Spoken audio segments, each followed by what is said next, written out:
Good morning. You're looking at a live view of Starship as we await its fourth flight test from Starbase, Texas, also known as the Gateway to Mars. Thanks for tuning in. We're excited to be joining you once again from SpaceX headquarters in Hawthorne, California. As you can tell, the crowd is getting excited behind us. We're here in front of Mission Control Center. Now, we are targeting liftoff at 7:50 a.m. Central Time in just over 30 minutes from now. It's been roughly 2.5 months since our last Starship flight test, and the turnaround time between these tests just keeps getting shorter and shorter. Today, we hope to surpass what we achieved in Flight Test 3 in March. Our primary goal is to get through the extreme heat of Starship reentry, which is no easy feat. As with all of our flight tests, our goal is to collect as much data as possible. Every flight gets us another step closer to a fully operational Starship. Starship is the most powerful vehicle ever developed and the first design of a rocket that is capable of making life multiplanetary. Starship will allow us to land humans on the moon again after more than half a century, fly the heaviest payloads ever flown, and ultimately fly humans further into space than ever before. Getting there will require us to fly frequently, which is why we're producing so fast. We already have hardware built and are preparing for our next several flights. But the most important thing about Starship is that it's designed to be fully and rapidly reusable, and of course, reliable. We've been designing from day one to realize a vision of having an entire city of people on Mars, something we know will take launching millions of pounds of cargo and equipment into space spread across thousands of launches. The faster we can learn now, the faster we can improve and evolve Starship to achieve this vision. And that brings us to today's flight test, the fourth of many that will get us one step closer to Mars. But before we dive into the details of today's test, let's do a quick rewind and talk about our last integrated flight test, Flight 3. On March 14th, Starship successfully lifted off at 8:25 a.m. Central Time from Starbase, Texas. It cleared the launch tower and went on to accomplish several major milestones and firsts. All 33 Raptor engines on the Super Heavy booster started up successfully and completed a full duration 2-minute and 41-second ascent burn. Then we saw our second ever hot stage separation, powering down all but 3 of Super Heavy's Raptor engines and then igniting the ship's 6 Raptors to create separation. Next, Super Heavy completed its flip maneuver and ignited the 13 center engines for the boost back burn to send it towards its splashdown point in the Gulf of Mexico. All 13 engines ran successfully until 6 engines began shutting down, triggering an early end to the boost back. After descent, we attempted the first ever Super Heavy landing burn, which uses the same 13 center engines that we used on boost back.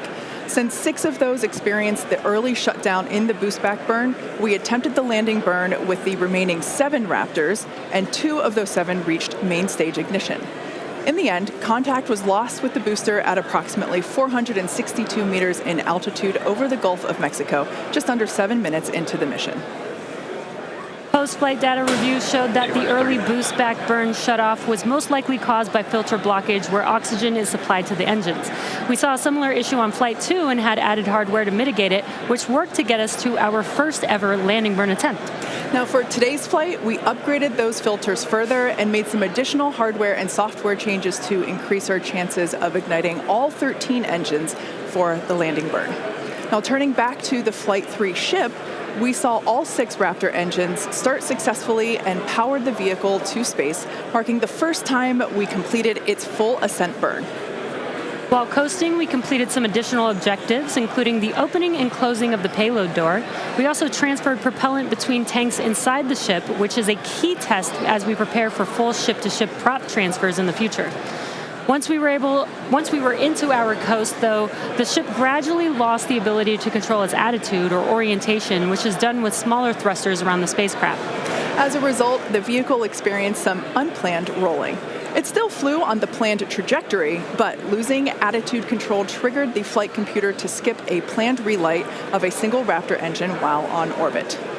And then the moment that we all had been looking forward to for so long, as you can see here, the ship's re-entry from space. This was the first time that we were able to get real live flight data on things like heating and vehicle control during hypersonic re-entry, of which we will talk more about later. Not having attitude control meant both protected and unprotected areas saw heating much higher than anticipated. But we were able to get live, high-definition views and real-time data during entry thanks to Starlink terminals on the ship, which itself was a widely successful test.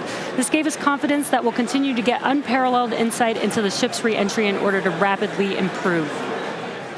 And as they say, all good things must come to an end. And for Flight 3, this occurred when contact with the ship was lost at approximately 65 kilometers in altitude, roughly 50 minutes into the mission. After reviewing data from the flight, we found the most likely cause of the unplanned rolling seen during the ship coast phase and re-entry phase was blockage of valves that help control the smaller attitude control thrusters.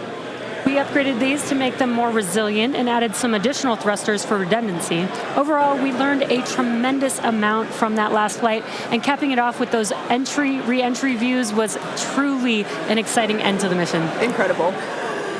So back to today's test. Today's mission profile is similar to Flight 3, but we have new test objectives, the first of which is getting through the extreme heat of re-entry. About 27 minutes from now, Super Heavy will ignite its 33 Raptor engines and lift off from Starbase. A little more than 2.5 minutes into flight, the Super Heavy booster will separate from the ship in a hot stage separation, meaning that it'll light its engines while still attached to a partially lit booster. The booster will perform a flip maneuver, followed by a boost back burn. About 2 seconds after that burn ends, we'll jettison the booster's hot stage. As it heads back to Earth, the booster will attempt a landing burn before splashing down into the Gulf. Meanwhile, the ship's engines will remain lit for just under 6 minutes during its ascent before shutting down for the coast phase. The ship will coast for about 40 minutes or so, reaching a peak altitude of 214 kilometers. And after its coast phase, the ship will attempt a controlled re-entry, including a flip maneuver and a landing burn, before splashing down in the Indian Ocean. Now, we say attempting because, again, this is a test, and nothing is guaranteed. As we mentioned earlier, the booster and the ship have to contend with some extreme conditions on re-entry. For this flight test, we do not plan to recover any hardware from the booster or the ship. With the exception of Falcon, this is no different than what happens to most rockets flying today that are expended or fall into the ocean after completing their mission. Eventually, we will land and recover Starship boosters and ships, as we do today with Falcon 9 and Falcon Heavy boosters. And in fact, we've landed 316 Falcon boosters to date. Even though recovery is not planned, the telemetry and data we receive all the way to the end is what we're looking for, which will help us continue to build a rapidly reusable Starship for the future. In other words, the payload for this mission is data. It's also worth mentioning that the hot stage jettison is an off-nominal procedure that we're using as a temporary way to reduce the weight of the vehicle for its water landing today. Yeah, exactly. Future designs give Super Heavy boosters a lighter weight integrated hot stage intended for full reusability, which will mitigate the need to jettison the hot stage. Okay, so now that we have a handle on today's flight test, let's check in with Dan. Dan, how's it going? Hey, Jesse, and welcome everybody back to Starbase for yet another Starship launch. I'm coming to you live from the Raptor's nest behind the Mega Bay. I'm here with our Pad Red team and some of our flight controllers this morning. Everything has been going really smooth. We did have the Red team going a little bit earlier to fix a ground side issue, but that was taken care of. That's why we slid a little bit later into our window. But as of right now, we are on track for liftoff at 7:50 a.m. Central Time. That's 12:50 UTC. As you can see, we are actively loading propellant onto Starship and Super Heavy. Those frost lines are ticking up as we load liquid methane, that's our fuel, liquid oxygen, that's our oxidizer, onto both vehicles. They're cryogenic, so they're subcooled to several hundred degrees below zero. Since Flight 3, we've made a few more upgrades, helping to bring Prop Farm 2.0 online. That's just going to help us to continue to shorten the amount of prop load time that we're going to need. We're also going to be using it for Launch Tower number 2, which is going to be coming to Starbase real soon.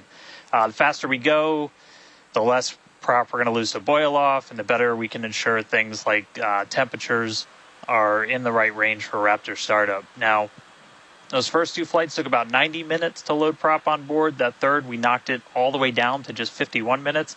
We're aiming for about 46 minutes of prop load time for today's op, eventually hoping to get that down all the way to 40 which for some context, that's just 5 minutes more than we take to load Falcon 9, but we're doing it with 10 times the amount. So this morning, ship prop load started at T-minus 50 minutes, booster at T-minus 43 minutes. We're going to pause the ship main tank prop load in just a couple of minutes to do the header tanks, which are going to do that attempted ship landing burn. We expect the ship to close out all of its prop at about 3 minutes and 20 seconds before liftoff, and then booster at about 2:50. Now, our final countdown sequence is going to look very familiar. It's going to be the exact same as it was on flights 2 and 3. So we'll light those engines, and then about 4 seconds later, we will actually see it lift off. But I mean, right now, we are just under 23 minutes away from launch. We're not working any issues either with the vehicle, the range. Weather is 95% go, so not dealing with any winds or weather issues today. If we do have to scrub, our next attempt would probably be about 48 hours from now. It's all going to be driven by commodities and just how far we get into the count. But everything looking good for liftoff just about 22 and a half minutes from now. I'll check back in with you guys in a few minutes, and I'll send it back over to Kate and Jesse. Excellent. Thanks, Dan. Flight tests like today are the fastest possible route for us to dramatically improve Starship's capabilities. The Starship flying today has already seen a number of changes based on what we learned from Flight Test 3 in March, which was only 2.5 months ago. Development moves really fast here at SpaceX. Let's take a closer look at the iteration of the vehicle flying today. Starship is comprised of two elements, the ship, which has 6 Raptor engines, and the Super Heavy booster, which has 33 Raptor engines. The current iteration of Starship is essentially an experimental vehicle flying for development. Starship 2 will be capable of carrying more than 100 tons to orbit, and Starship 3 will be able to handle more than 200 tons to orbit. Compared to Saturn V, the rocket that first took astronauts to the moon, Starship has more than twice the thrust. And with a few planned upgrades, Starship will have 3 times the thrust of Saturn V, plus the added benefit of full reusability. The amount of mass that we're able to launch per rocket is crucial to creating a self-sustaining city on Mars. Now, to get a sense of how big Starship is, let's start with the average-sized human, which is about 2 meters high. And towering over our average human is the length of the Millennium Falcon, which comes in at 35 meters. Our Falcon 9 rocket with the payload fairing attached is double the size of the Millennium Falcon at 70 meters, and nearly twice the size of that is the fully integrated Starship at 121 meters tall. The ship is about 50 meters tall, and the Super Heavy booster alone stands 71 meters. Eventually, the ship and booster will get even taller. Starship's first stage has a diameter roughly 2.5 times that of Falcon 9, and with 33 much larger Raptor engines, as you see there. I love this view because we don't have this view on our Falcon missions. This is looking up under the Super Heavy booster. Now, moving up the rocket, the ship features 6 Raptors, 3 sea-level engines, and 3 vacuum engines, which, as the name suggests, are optimized to operate in the vacuum of space. And Starship is designed for vertical takeoff and landing on any hard surface. The ship is also outfitted with 4 flaps to help aerodynamically control the vehicle's attitude during atmospheric flight and enable a precise landing. And in between the first and second stages is our hot stage, our newest separation technique, which we saw in action during flight tests 2 and 3. The body of Starship is wrapped in a heat shield made up of 18,000 hexagonal ceramic tiles designed to insulate the vehicle during atmospheric entry, where temperatures can be as high as 2,600 degrees Fahrenheit or over 1,400 degrees Celsius.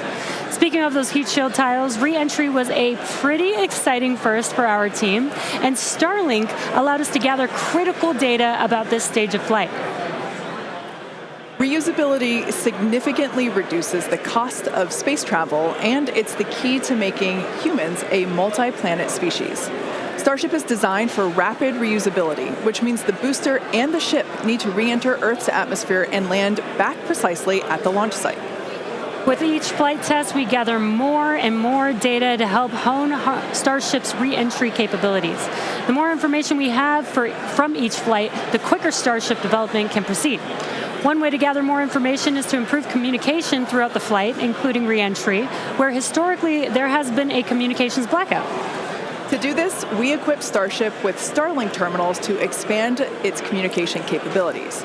The Starlink terminals are those 4 black squares that you see there on top of the ship. Starlink is the world's largest constellation of highly advanced satellites operating in a low orbit around the Earth, providing high-speed internet on Earth and now in space. Starship is designed to have a large surface area to create considerable drag during re-entry.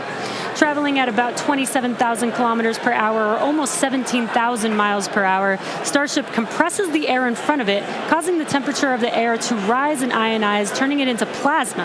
This plasma layer interferes with communications by absorbing and reflecting radio waves, leading to the communications blackout we've seen historically with spacecraft during atmospheric reentry. With Starship, most of that plasma is built up around the front and sides of the vehicle, leaving an opening downstream where we're able to point our Starlink terminals. And with Starlink also operating at a higher frequency than traditional space-based communications, we're able to power through any residual plasma to provide real-time video and data at high speeds back to the ground. Super cool. We actually got to see this in action on Starship's last test, Flight 3, which had the first ever live HD video of a spaceship re-entering the atmosphere. SpaceX engineers were able to gather data on the performance of Starship as it re-entered the atmosphere and watched the heat shield in action. Now, the physics of re-entry are extremely hard to replicate perfectly on the ground, so access to this data is an invaluable tool for rapid iteration. In fact, one cool observation from that Flight 3 was seeing how shock waves form at different parts of the vehicle and how they interact to put pressure on the ship, especially the flaps. This is really valuable for Starship since no spacecraft has ever flown with 4 movable flaps like what we use for aerodynamic control. Starship's greatest strength will be rapid and reliable reusability, and Starlink has become a critical tool to make that a reality. Over the next few flights, we'll continue to improve the Starlink performance on Starship, eventually enabling more views and enabling more data to be transmitted in real time. And we'll keep experimenting during entry. You might have noticed a few tiles missing or looking different near the bottom of Starship. We intentionally placed one thin tile and removed 2 tiles completely. In their place, we now have sensors to see how hot things get without the tiles in those locations, while also testing some backup thermal protection options. Ideally, we expect Starship's reentry to improve on each flight, thanks in part to this wealth of new data. But if getting to space is hard, returning from space is even harder. That's right. No one has ever succeeded in creating a fully and rapidly reusable heat shield. So we could see some spectacular failures before we get this right. But with communications improving on each flight, we will continue to gather more and more data to inform our development. We're now about 15 and a half minutes until our next liftoff attempt. In the meantime, let's take a look at some of the technology we have in development as we prepare to head to the moon in future missions. Starship will be taking astronauts to the moon as part of NASA's Artemis program. Next year, we plan to demonstrate ship-to-ship propellant transfer, which will be important for our upcoming moon missions. Today, we're actively testing a lot of hardware that will make exploring the moon possible. One recent series of tests brought together the key pieces we'll see when landing back on the moon: Starship, spacesuits, and astronauts. Together with Axiom and NASA, our teams put 2 astronauts in pressurized Axiom spacesuits and practiced the first steps of going to the lunar surface. The team used test builds of a Starship airlock, as you see there, and elevator to gather data on how well future Artemis astronauts will be able to move around once fully suited. Tests like this are incredibly helpful for engineers designing these systems, as they have the opportunity to get feedback directly from experienced astronauts Peggy Whitson, who is on the right of this photo, and Doug Wheelock, who's on the left. You can see them in action during this elevator test. SpaceX will perform one uncrewed demonstration flight before NASA's Artemis 3 mission, which will be the first human surface expedition since 1972.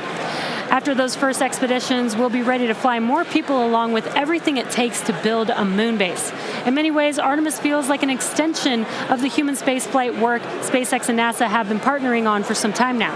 In fact, we just celebrated the anniversary of the Demo 2 mission. That's right. Just 4 years ago, on May 30th, 2020, SpaceX launched the first crewed test flight of our Crew Dragon spacecraft. Dragon carried NASA astronauts Douglas Hurley and Robert Behnken to the International Space Station in the first crewed orbital spaceflight launched from the United States since the final Space Shuttle mission in 2011, and the first ever operated by a commercial provider. You can see Bob and Doug there on your screen. That was certainly a memorable day for all of us here at SpaceX, one that we fondly think back on. And it's exciting to think about Starship being the next to take its first astronauts to the moon. In tandem with Starship development, all of our operational human spaceflight missions are helping us prepare for those future trips to the moon. Our upcoming private astronaut mission, Polaris Dawn, you can see the crew there on your screen. They will play a big role in testing procedures that will be relevant to our moon and eventually Mars missions. We're looking forward to the third Polaris Dawn mission, which will be the first crewed Starship flight. The Polaris Dawn crew will attempt to reach the highest apogee ever flown by a spacecraft, and they'll also be performing a spacewalk, or extravehicular activity, wearing SpaceX's newly designed spacesuits. They'll also be testing space-based communications, which will be critical to future deep space missions. The Polaris Dawn mission is currently targeted to launch no earlier than July of this year, so stay tuned, because that is going to be a very exciting mission to watch. In the meantime, at T-minus 12 minutes, let's check back in with Dan on today's countdown. Hey, thanks, Jesse. Everything continues to go real smoothly. It's been a real quiet day so far. The board looks really clean, not tracking any impediments to a launch just under 12 minutes from now. Prop loads continuing. Looking at the numbers real quick, we're about 85% full on the ship. We did pause to start filling those header tanks on ship. Again, those are the two smaller tanks in the very top of the nose cone that we're going to use for that attempted landing burn with ship. And with the booster, we're just at about 75, 76% or so on our methane and LOX, so getting pretty full there. Those are going to continue down to about 3 minutes and 20 seconds before liftoff. That's when we'll close out all the prop on the ship. And then T-minus 2 minutes and 50 seconds on the booster.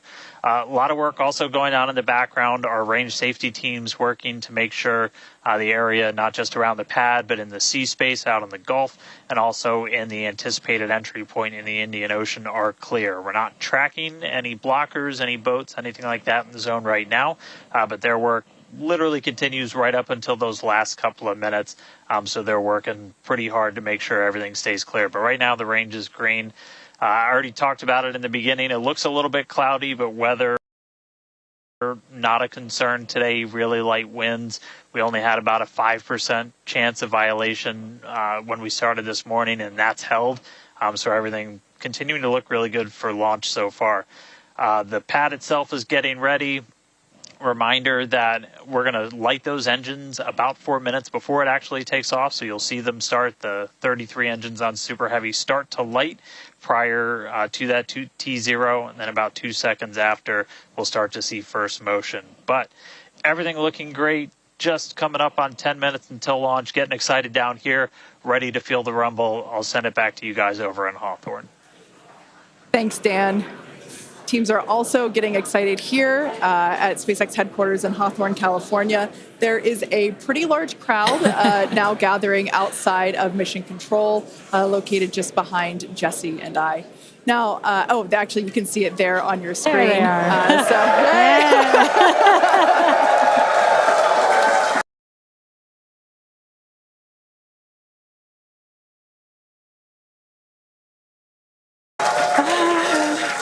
Everyone getting super pumped for our fourth flight test. Now, as a reminder on that note, today is just a test, the fourth of many future flight tests of Starship before it becomes fully operational. So whatever the outcome and however far we get, we can promise excitement. This rapid, iterative development approach has been the basis for all of SpaceX's major innovative advancements, including Falcon, Dragon, and Starlink. Today, we've successfully landed Falcon 9 boosters 316 times, changing humanity's understanding of what's possible when it comes to rocket reusability. And even though we are not recovering the booster or ship today, test flights like these provide critical data through every phase of flight. which will get us closer and closer to full reusability, and we have a lot more tests planned for this year. When we start recovering Starship boosters, we'll want them to return to the launch site for a quicker turnaround, which you can see in this animation on your screen. And that's when the tower reveals its dual purpose. After launch, the arms or chopsticks on the tower will help guide the booster into position to ensure a precision landing. And our goal for the near future is to have 4 launch towers, 2 in Cape Canaveral in Florida, and they will look very similar to the ones that you see here in this animation. As we know, we find that our renderings tend to end up looking really similar to real life. So while this is a rendering, we do know we can look forward to this in the future. Like I said, we're going to have 2 at Cape Canaveral in Florida and 2 located at Starbase. Starbase will continue to be used for flight tests, and the towers at the Cape will come online as we prepare to fly operational Starship missions. In fact, we recently upgraded the actuators in the chopsticks, which are responsible for swinging those arms in for a catch. And we'll be testing an operational step on this flight by moving the chopsticks to the catch position immediately after Starship flies away. That's going to be really incredible to see. As we mentioned, we have a lot more tests planned for this year, so we need a lot more hardware. Today we have ships and Super Heavy boosters built and either ready to launch or in testing for the next several flights, with more coming off of the production line as SpaceX's Star Factory continues to grow. The latest phase of the factory currently under construction will come online this summer, giving us several 100,000 more square feet of space. Yeah, when you step into this factory, it is truly inspirational. My heart jumps out of my chest every time I'm there. Now, this will enable us to increase our production rate significantly as we build toward our long-term goal of producing 1 ship per day. And coming off the production line soon, Starship version 2. Now, with all that being said, let's check back in with Dan for the latest as we head into the terminal count. Hey, thanks, Kate. Everything still looks great. We're getting ready to launch. We are just under 6.5 minutes away. You can see when we throw up the graphics for prop load that we're almost closed out. Ship more than 90% full. Those header tanks are done. And then the boosters coming up on 90% real soon. So we're going to see those close out in the next couple of minutes. Ship's going to end at about 3 minutes and 20 seconds. It'll be fully loaded. And then booster at about 2 minutes and 50 seconds. After all the props loaded on, we go through a lot of steps to safe ground systems. You're doing things called pushbacks, where you're just clearing all of those lines on the ground of propellant before we lift off. But once we're done, we're going to have 10 million pounds of liquid propellant on board Starship to help power the most powerful vehicle ever designed. If we do hold, we have a built-in hold gate at T-minus 40 seconds. We can hold there for about 30 minutes or so today. If we need to wait for final pressure checks or if we have anything on the range, anything like that. Did just get that the range is green. So we are coming up 5 minutes and 20 seconds away. We are not planning to hold at T-minus 40 unless we trip some kind of hold alarm, something like that. So we could blow right through that gate and go right to launch. Don't be shocked if we hold at T40, though. And if we do, we can hold for a couple of minutes and then keep going. Our window is open all the way until 9 a.m. today. Now, once we pass through T-minus 40 seconds, a number of events will occur in rapid succession. The ground spin and ignition systems will come up to flight pressure, and the ship will go to internal power. Now, after that, the quick disconnect arm lockout is removed in preparation for retraction shortly after T0. Gas lines connected to the booster and ship are vented down, and once we pass T-minus 40 seconds, we still have the ability to recycle the count under certain conditions back to T-minus 40 seconds and hold there to assess what happened and if we can proceed again to T0. However, once the water for the deflector system begins flowing at T-minus 10 seconds, any issue after that would be an automatic scrub for the day, as teams would need to refill the deflector's water tanks, as well as the lock storage tanks at the tank farm before making another attempt. So, as Dan mentioned earlier, we are not planning to hold at the optional T-minus 40 second mark. That that moment basically is what would allow teams to wait for final checkouts or assess prop levels or avionics, vehicle pressurization, the range, the weather. Weather is 95% go, as you can see from these incredible drone views that we have and pad cams. It is a beautiful day. Of course, we have some clouds billowing from the locks there. Yeah, and again, a reminder that the payload for this mission is data, and our primary goal is to get ship through the extreme heat of reentry today. We're very excited to see that. We did get very close on Flight 3, so I'm excited to see how these iterations that we've made to the vehicle will help improve our chances of success today. Yeah, absolutely. Now, just as a reminder for the booster, now we are not attempting to recover any hardware today, both either on ship or booster. For the booster, we will be attempting to perform a landing burn to have a soft splashdown in the Gulf of Mexico. We made some improvements from our Flight 3 learnings, so hopefully that will work and we'll see a successful soft splashdown. For the ship, we're hoping to demonstrate controlled re-entry, including a flip maneuver and landing burn, and that will be followed by splashdown in the Indian Ocean. That is the same target as we had on Flight 3, so everything should look pretty similar in that regard. And we just heard the call out there that all prop load is closed out, so at this point, there is like 10 million pounds of propellant on board Starship, which is incredible. This is getting very exciting. We are just about 2 minutes away from T0.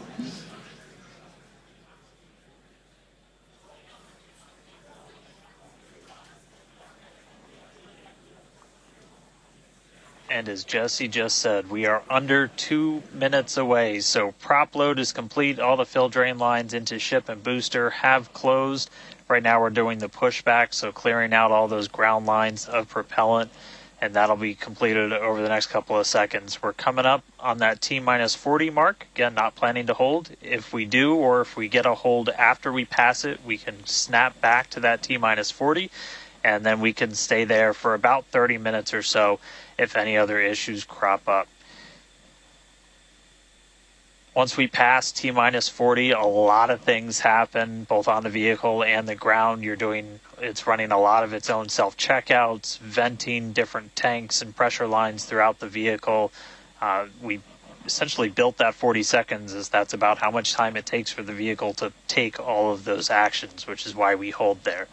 But all of that happens automated. You do a final checkout of the TVC, the thrust vector control, how we're going to steer. And then we see liftoff. So we're under a minute away.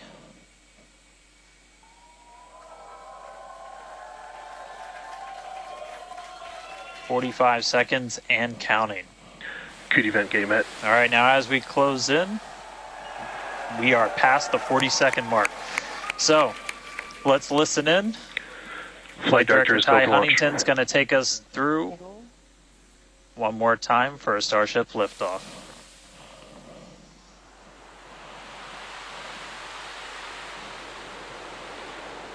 T-minus 15. 10, 9, 8, 7, 6, 5, 4, 3, 2.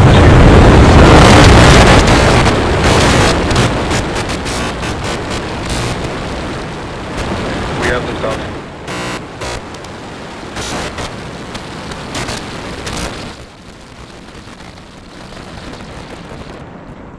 Vehicle is pitching downrange.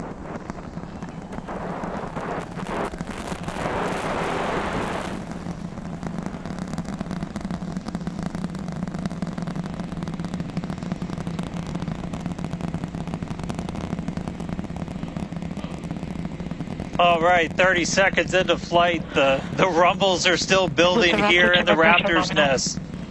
We're seeing 32 out of 33 engines lit on the Super Heavy right now. Coming up shortly is going to be max Q, that maximum aerodynamic pressure as we go uphill on the vehicle.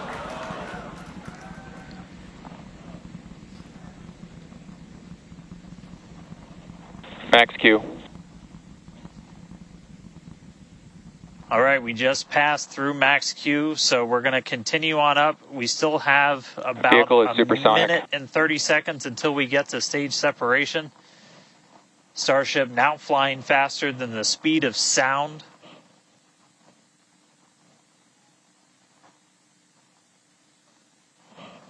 All right, so you got a couple of views. You got some ground trackers in your top camera there. You're looking down from the top of the booster in the bottom left, and then a camera in the top flap of the ship looking back in the bottom right, so getting a couple of different looks as Starship heads uphill. Once we get the hot staging, a lot of things happen all at once simultaneously.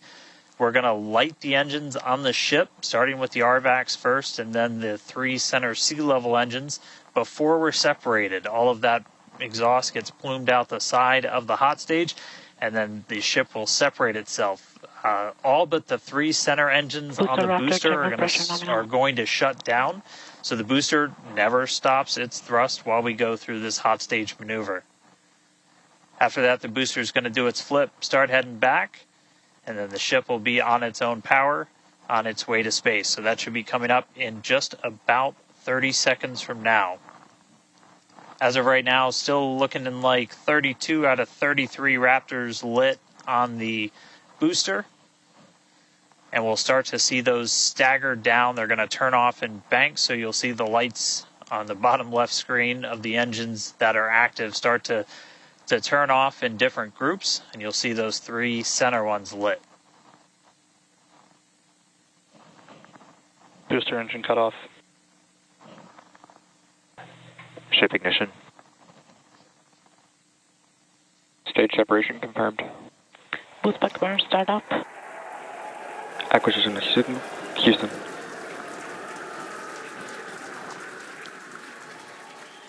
Hot stage confirmed. Ship under its own power. Booster boosting back. Looks like all 13 are lit. Kate, we got a booster on the way back to the Gulf and a ship on the way to space. Acquisition signal. Status. Ship chamber pressures are nominal. Ship power and telemetry nominal. All right, the first stage currently performing the boost back burn. This is expected to last a little over 1 minute. This propels the booster back toward the coast, taking it to a landing in the waters of the Gulf of Mexico. As you can see on your screen in the bottom left-hand corner, we were only using the 13 center engines from here on. Boost back burn shut down. Heard confirmation there of good boost back burn shutdown. H2 tank pressures are nominal.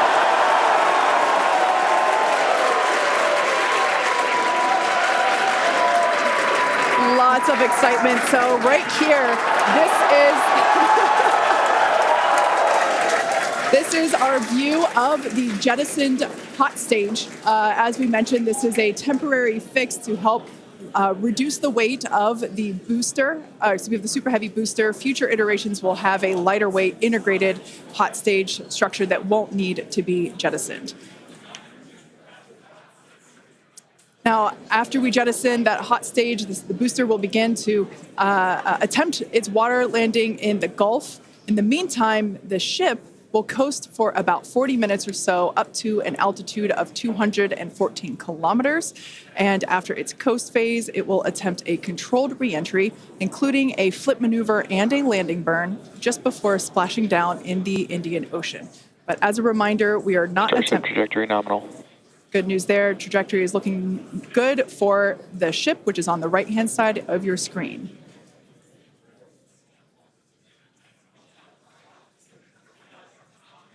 At this point in time, as you can see, we have no engines lit on the booster. It is coasting back toward the Gulf of Mexico for a water landing and ship under power of all 6 Raptor engines. There's 3 sea level and 3 vacuum Raptor engines that are lit, as we can see on your screen.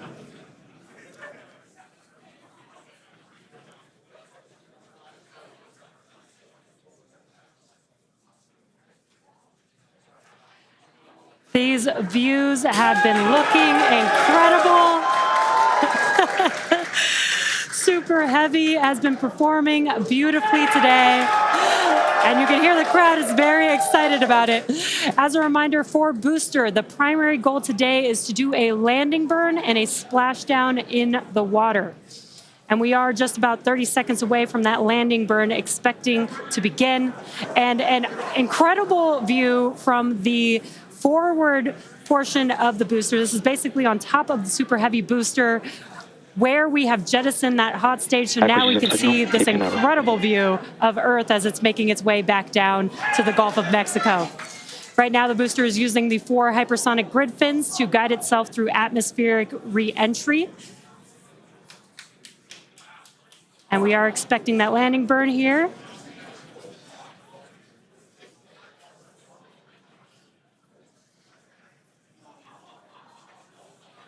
And we will be igniting 13 engines, and this is a great view. On your left-hand side is 3 views from the booster, and your right-hand side a view from the ship.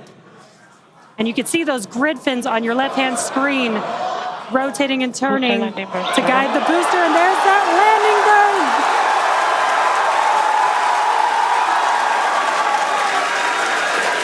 That landing burn just begun, and you can see the water below.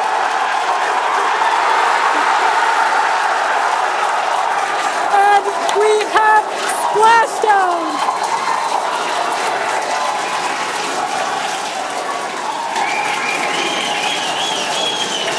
What an incredible sight! Congratulations to the SpaceX team! Ship has entered terminal guidance. That was absolutely incredible. The first successful splashdown of the Super Heavy booster. Loved seeing it just tip over into the water before losing that footage. Now the next milestone is coming up in about under a minute. The ship is going to shut off its Raptor engines, Ship engine cut off. which we see right there. As we mentioned before, today's test flight is not an orbital flight, but rather one that demonstrates the Starship's orbital capability.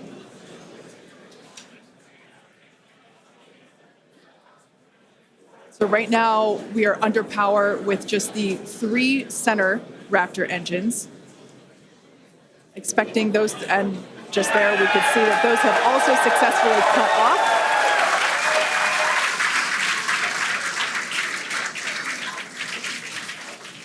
Ship FDS is saved. What an incredible Nominal orbit insertion. Oh, there's great news there. The call out we were hoping to hear. Amazing views once again from Starship. We have our second Starship in space. These live views being brought to us by Starlink, which is on board the ship. Dan, what an incredible view we have once again. So exciting. We got another ship in space. I'm like still jumping up and down. This whole building was going absolutely insane when we saw the booster hit the water. I mean, wow. Congrats to everybody that's just been putting in insane amounts of hours on everything to make this thing a reality. And I feel like every single time we do one of these, we're seeing something wildly new. We got to see the hot stage jettison and the booster in the water. But just to recap real quick over everything that's happened. So we lifted off at 7:50 a.m. only 9 minutes ago. How has it only been 9 minutes? 7:50 a.m. Central at 12:50 UTC. We saw 32 of the 33 Raptor engines on Super Heavy make the ascent. We had successful cutoff, successful hot staging. All 6 engines on the ship powered it all the way into a nominal orbital trajectory. And we've already been getting some live views from the ship on board. After that, the booster was able to do its boost back burn. Oh, this looks like we're actually getting some views from the ground still, potentially from Florida, of the ship as it's up there. That's a view from some of our tracking cameras on the ground in Florida. But the ship, we just heard successful orbital insertion, so it's right where it needs to be and is now going to continue on its way to coast until it comes to reentry. But I mean, the booster, successful boost back burn, jettison the hot stage, and then a landing burn. It looked like we saw 12 of the 13 engines light up, and then that first ever soft splashdown in the water. So a whole lot still to come. Ship now on its way to its primary objective of entry. That's going to be coming up in just under 40 minutes from now. So a lot still to come, but wow, what a 9 minutes to start this mission off. So can't wait to see what entry is going to show us, but that launch was incredible. Back over to you, Jesse and Kate. Wow. I am still trying to catch my breath here. That was some incredible views that we have never seen before. It has been nonstop since liftoff, and with the booster having completed its job for the day, we're going to take a short break for about the next 28 minutes, and we'll return while we're going to take a break while the ship is continuing to coast before re-entry.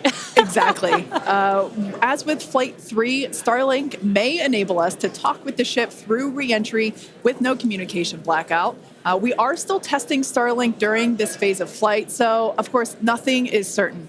However, if we do have views, we will be sure to bring those to you live. Views such as the one, that we had. Well, of course, because I said it went away. So we will try to bring those to you live. Exactly. Views or no views, we'll see you back here at T plus 40 minutes for coverage of Starship's re-entry, flip maneuver, landing burn, and splashdown.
Welcome back to Starship's 4th flight test.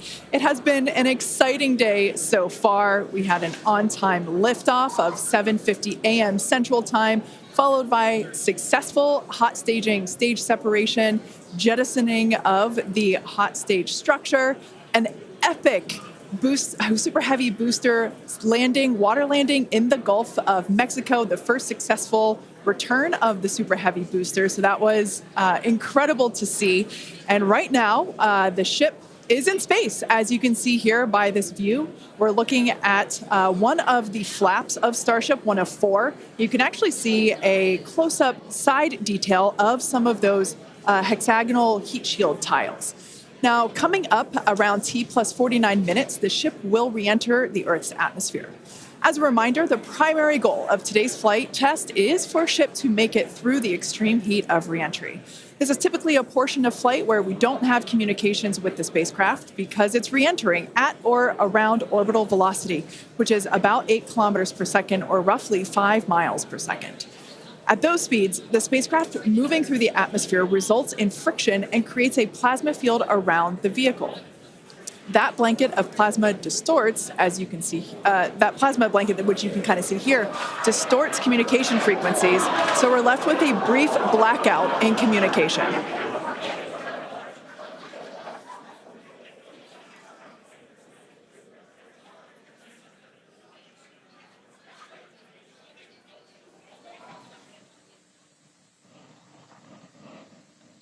Yeah, that's right, Kate. And Starlink's what's really allowing us to capture as much data as possible, especially through this reentry. Updated animation, landing burn. I hope we get to see it for real today. But these live views that we're getting now and we're going to continue to get are through Starlink. That's going to allow us to get as much data as possible, which we've said it before. We're going to say it 9,000 times. The data is the payload on these flights. So as much as we can learn, that's just going to pay dividends on all of our future flights and help us get Starship to an operational phase. Re-entry, obviously a really critical phase of the flight, and it's the one that we're now most focused on cracking to get us closer to that full reusability. Starlink is going to be able to send us data back all the way through re-entry. We've done some additional testing, and we're expecting to be able to get data from Starlink thanks to its high frequency and kind of the orientation and everything of Starship all the way through re-entry. And then got a new view here. We have 2 external views. We had this one on flight 3. We've got 2 for this one. And we're going to continue adding views as we continue to evolve Starship. Again, this is an experimental vehicle. Believe me, I want as many camera views as you all do. So huge shout out to the AVI and the software teams and everybody that's been working with us. We're getting more cameras on Starship. Not just because it looks cool, but this provides an incredible insight into re-entry, which is, historically a really tough window to look through. Approaching entry interface. The physics of re-entry are insanely intense. One of my favorite NASA astronauts, Victor Glover, recently described it as with the forces and the flows and the temperatures, it's like pointing at a raging river in one spot and saying, tell me exactly what's happening right there. And that's what a ship is experiencing as it goes through, as it's moving through the atmosphere at, more than 5 miles a second and heating up to thousands of degrees. So just having visual representation, just being able to see what's happening is incredibly valuable. So these views are going to be through Starlink. We've got this one. This is in one of the forward flaps looking back. So if you see it rotating around, that's because, again, it's embedded in one of those forward flaps. So as we get through and we start to build up density in the atmosphere, this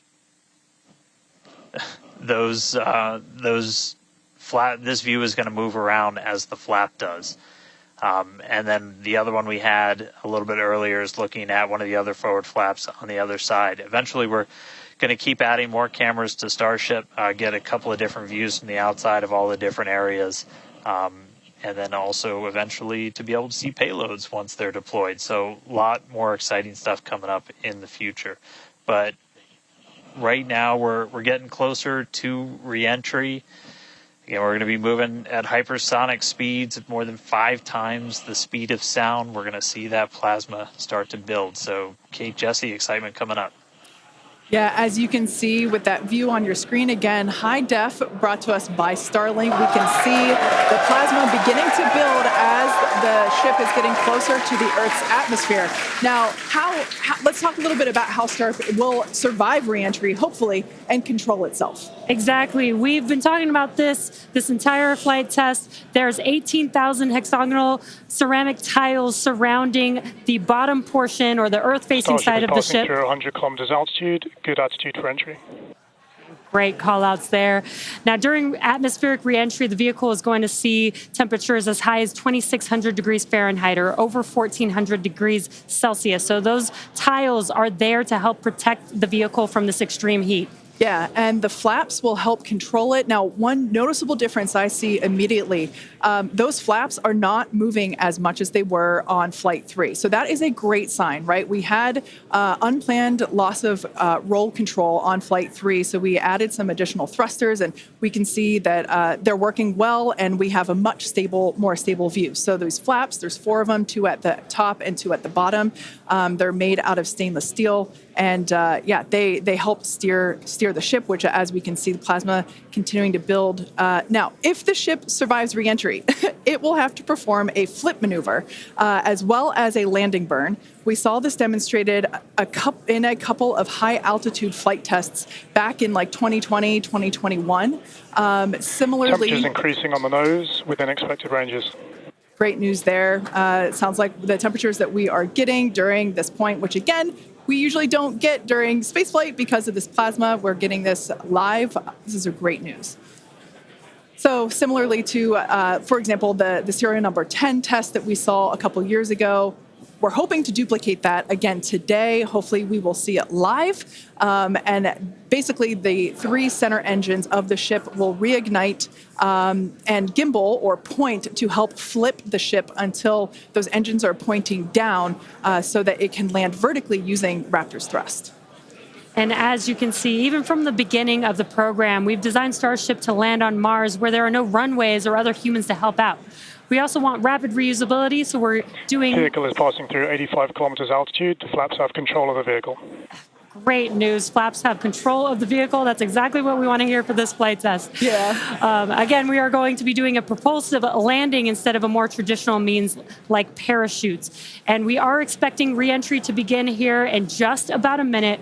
Re-entry, an awesome view that we have here. Starship remains on a good entry trajectory. This is the same view that we had when we first returned from the coast phase. Again, this is looking at the side of one of the flaps. It's incredible that literally at the bottom of this picture, we're basically looking through plasma, which is just absolutely mind-blowing. Wild, very wild. Now we are expecting entry to begin here in about 30 seconds or so. Entry to splashdown is expected to last about 6 minutes long. And that flip maneuver should occur around about 10 minutes before splashdown. And such incredible views Starship that we're getting. Approaching peak heating region. Great call-outs there. Yeah, these views are absolutely astounding. Nose temperatures continue to rise within expected region. And in your bottom right-hand corner, you can also follow along with the altitude of ship as it's returning back to Earth. So once again, this view is basically looking down into the plasma blanket that is building up around the exterior of Starship. It is traveling, as you can see on your screen. You can look in the bottom right-hand corner and see how fast it's going, how high it is, as well as the general orientation. Again, we're seeing a lot more stability, a lot more control here on this flight, which is great. It shows that the iterations, the learning... Starship is now in expected peak heating region. All right, great news there, telling us that this is basically the hottest point that Starship should get during its reentry. Now, the heat shield is working with the atmosphere for some free braking, okay? The atmosphere is helping to slow the Starship down. Yeah, exactly. We're not using any engines or thrust to slow the vehicle down. Exactly what Kate mentioned. We're just using the atmosphere and those heat shield tiles protecting the vehicle as it's coming through that high heat temperature. Yeah. Now, this is another one of those moments that we have been waiting for. Right now, the ship is currently re-entering the Earth's atmosphere, and by all looks and all call-outs that we're hearing on the net, it is doing pretty well. Now, we do not plan to recover the spacecraft today, but rapid and reliable reusability is the ultimate goal.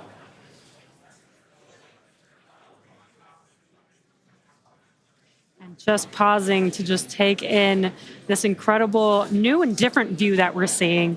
We did get a similar view in Flight 3, but again, the vehicle did lose a little bit of its control, attitude control, and this is a very stable view. This is great. This is exactly what we want, and we are hearing that we're getting expected call-outs. Mm-hmm. Absolutely. Starship is seeing half a G of acceleration, remains on a good entry trajectory. You know, it's incredible to look at this photo and wonder, wait, is it real? Is it frozen? You know, we can see so I was just going to say Those temperatures have stopped increasing. Oh, that is great news. The temperature is no longer building. But I was saying, like, we have a little bit of indication there. We can see that streaking that occurs and tells us that this is indeed a true view. So once again, we are looking basically through the plasma that is building up around the exterior of the ship. And I still cannot get over that we are getting a live view of re-entry right now, live on your screen. Again, we've said this over and over, but all thanks to Starlink.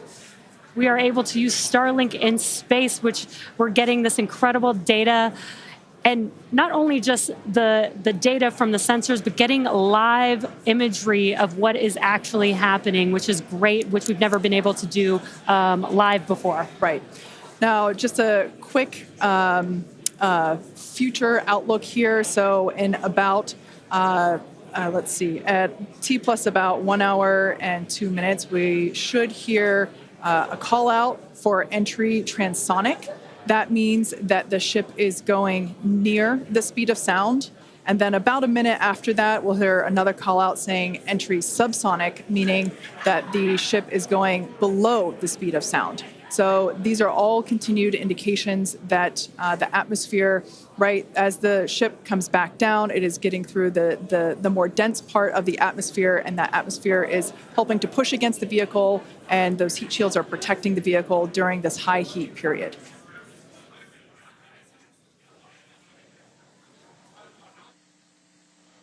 Yeah, Kate and Jesse, we're starting to see as the atmosphere gets denser, you're starting to see a few more particles make an appearance in the plasma there. You can see you're looking down at the aft end of the ship in the top left, and you're seeing essentially the flame build up as we go through reentry. You've been hearing the call-outs. They're tracking things like temperatures in the nose cone, and those were right where we modeled them to be, which is really cool to see and to see in real time. But we're coming up, we're at about 67 kilometers in altitude.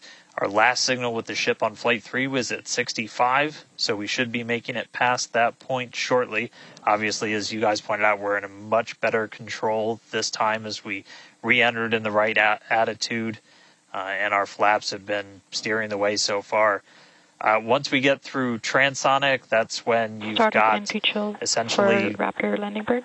Different areas around the vehicle where the air is either moving faster or slower than the speed of sound. We'll eventually get to subsonic, which we have some experience with. We did in our suborbital campaign. Start of Raptor chill. And Starship will eventually get down to its terminal velocity as it's floating down to the water. That's just about 200 miles an hour or so.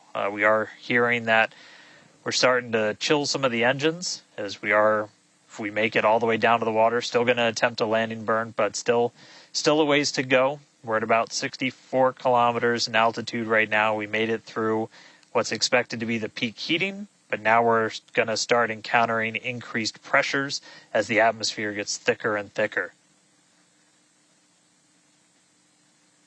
So we're at 63 kilometers, so we've already made it farther. than we did on our last flight when that last signal was coming at 65 kilometers. So again, what we're really looking at here is the performance of the heat shield, of the flaps, of the seals in the flaps. There's just a whole bunch of different areas that we're keeping a really close eye on as we re-enter.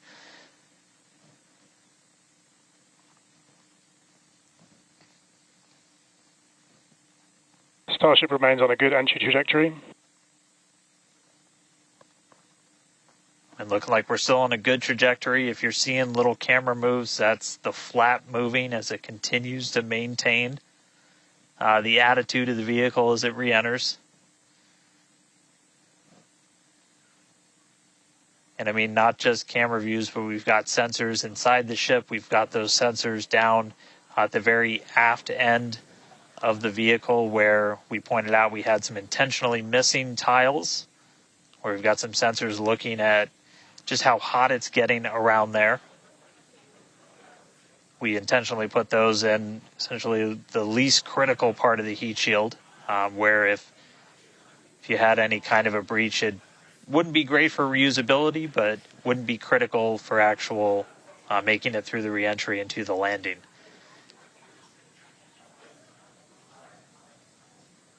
"58 kilometers, we're continuing to descend. Again, right now we are over the Indian Ocean. We're actually getting closer and closer to that expected splashdown point, which is just to the off the northwest corner of Australia.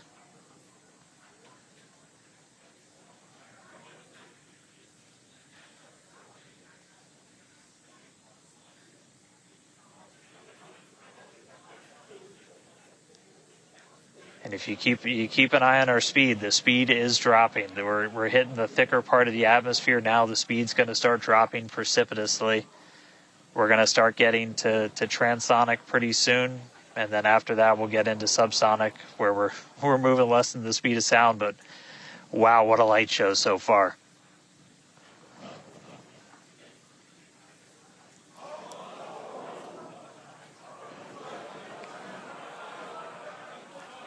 External temperatures are starting to come down. Again, this camera view is looking right at one of the forward flaps. And we're strategically putting some cameras around the vehicle to just look at the different areas that looks like we got the flap starting to come apart a little. Yeah, it does appear that we have a little bit of burn through there. We can see pieces of the vehicle flying off. What a show it has been. It's been like watching Interstellar or something. This is wild to see this, but the ship is still coming down, which is incredible to see. How far can it go? That is the question. Keep your eye on the altitude in the bottom right-hand corner. We're at 54 kilometers right now. Now, ultimately, the data is the payload today. We've been saying it multiple times. Our teams are sitting, reviewing this data live, learning where the hot spots are. As you can see, there's an obvious hot spot there with the flap, and learning how we can improve this design. The goal was to get as far through this high heat re-entry as possible. Ideally, we'd love to make it all the way down and perform that landing burn and flip maneuver, but we may not get that far today. We will see. Again, this is a test, and we are gathering as much data as possible, visual data as well, which we can see here. We are getting a lot of debris covering the camera on your screen, but we can still see some of those sparks and flames from that high heat as ship is making its way back down to Earth. Ship now at 50 kilometers and closing. The good news is we still got, looks like that camera lens just cracked. It's safe to say ship's getting a little beat up, but that's to be expected on a test flight. We are still learning how to improve the ship for total survival and recovery of the high heat reentry. I'm honestly impressed that we're still getting this live view despite how much debris is coming off of this flap right now. The fact that we've got it is good news. And I may have jinxed it. I apologize. look at that. It's back. We are still going. And the teams here at SpaceX are excited, as you can tell by the cheering behind us. There's still a sizable crowd here at Mission Control Center Hawthorne. A splashdown is expected in just about 4 minutes from now. And we're still moving. We still have live views. Starlink is doing an incredible approaching job. maximum entry dynamic pressure. External temperatures are dropping. Okay, good news. Those external pressures are dropping. The question is, how much of the ship is left? We can't really tell. We can still see some of that particulate coming off. And unfortunately, we do have a cracked camera lens. But for any photographers out there and videographers, we know that's part of the gig sometimes. Yeah, and you can see that the speed is rapidly slowing down. That's actually really great news for us.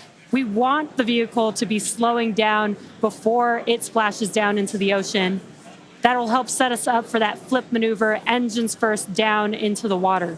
Exactly. So we have seen this flip maneuver demonstrated on previous high altitude flight tests like serial number 8. Oh, more views.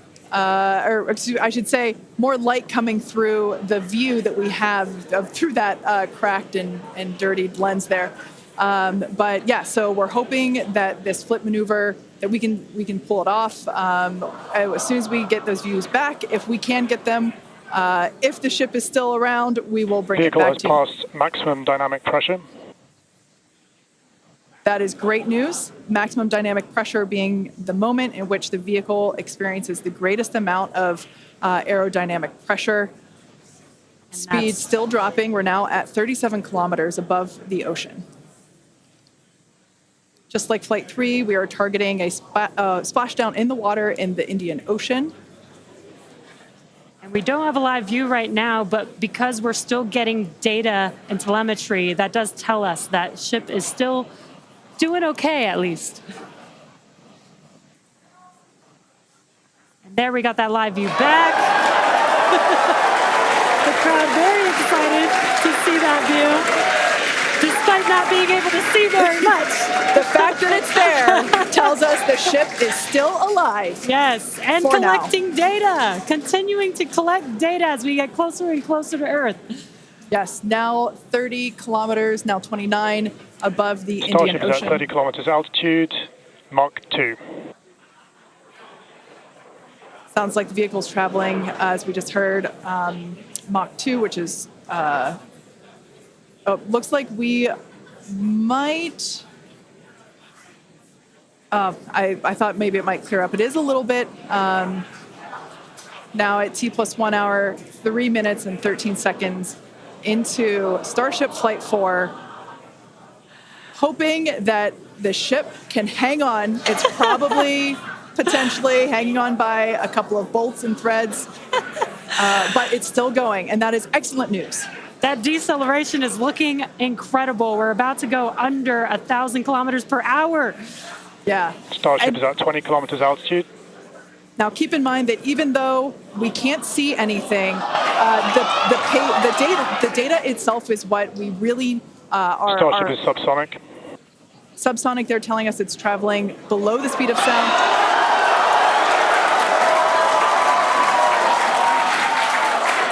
That movement means the flaps are actuating. I think we can see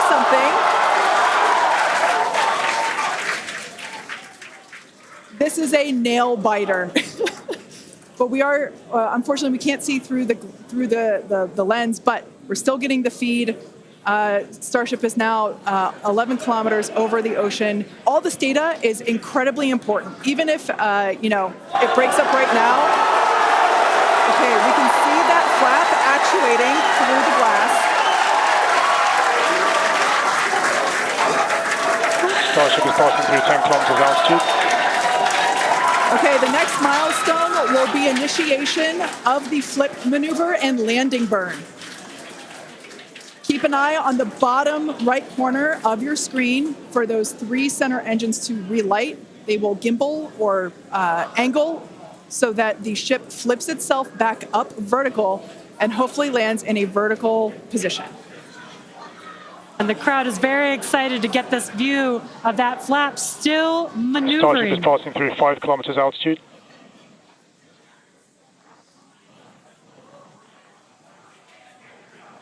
This is incredible. We're getting very close to splashdown. These fireflies are such a good sign of life right now. We wish we could see more, but we'll take it. Starship is at 2 kilometers altitude, terminal velocity.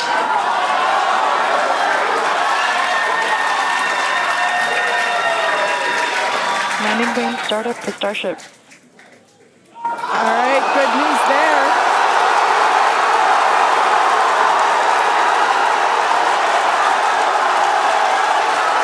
Nominal chamber pressure for Landing Starship. bird startup.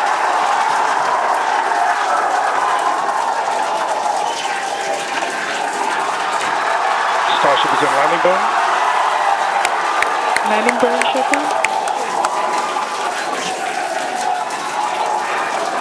The landing burn shutdown was commanded.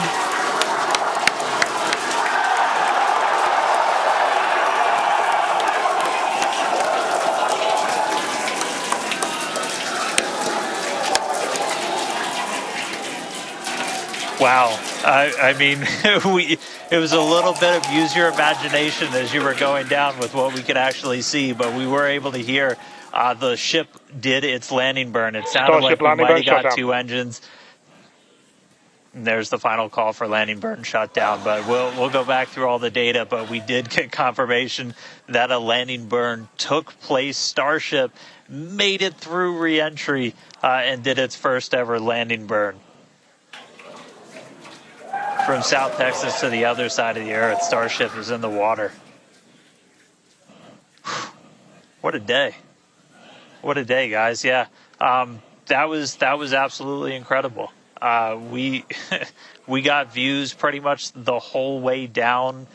Analysis said it could do it. We weren't sure if it was going to be able to happen, but Starlink powered through, and we were able to get signal. We started to get some debris on the cameras and everything, but we were able to see it. So, I mean, what a day. Just recapping, everything started off today. We lifted off from here in Starbase just about an hour ago. It feels like a lifetime.